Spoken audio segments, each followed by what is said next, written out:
দাপট কমতেই জ্বলে উঠল স্বর্ণের বাজার। মার্কিন ডলার দুর্বল হওয়া এবং দেশটির অর্থনীতিতে সাম্প্রতিক দুর্বলতার প্রভাবে আন্তর্জাতিক বাজারে আবারও বেড়েছে স্বর্ণের দাম। রয়টার্সের প্রতিবেদনে বলা হয়েছে, সোমবার স্পট গোল্ডের দাম 0.4% বেড়ে প্রতি আউন্স $4,391.7 উঠেছে। এর আগে গত সপ্তাহে স্বর্ণের দাম 2 মাসেরও বেশি সময়ের মধ্যে সর্বোচ্চ পর্যায়ে পৌঁছেছিল।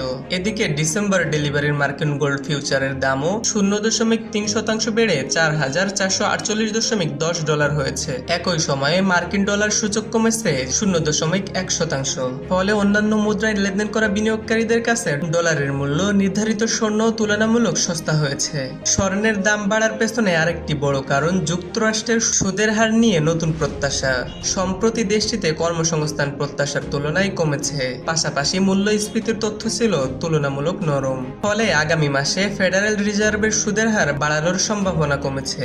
সিএমই ফেডওয়াচের তথ্য অনুযায়ী সেপ্টেম্বরে সুদের হার বাড়ানোর সম্ভাবনা এখন 30%, যা এক মাস আগে ছিল 47%। সাধারণত সুদের হার কম থাকলে সুদবিহীন সম্পদ হিসেবে স্বর্ণ ধরে রাখার সুযোগ ব্যয় কমে যায়। ফলে বিভিন্ন বিনিয়োগকারীদের কাছে স্বর্ণের আকর্ষণ বাড়তে থাকে।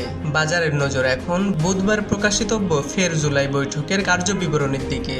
সেখানে সুদের হার নিয়ে নীতি নির্ধারকদের ভবিষ্যৎ অবস্থানের ইঙ্গিত মিলতে পারে। শুধু স্বর্ণ নয়, বেড়েছে অন্যান্য মূল্যবান ধাতুর দামও। প্লাটিনাম ও প্যালাডিয়ামের দামও ঊর্ধ্বমুখী হয়েছে। ডলার দুর্বলতা আর সুদের হার কমার প্রত্যাশা, এই দুইয়ের চাপে স্বর্ণের দাম কতদূর ওঠে এখন নজর সেদিকেই। ইমুর রহমান, নিউজবাংলা.নিউজ, ঢাকা।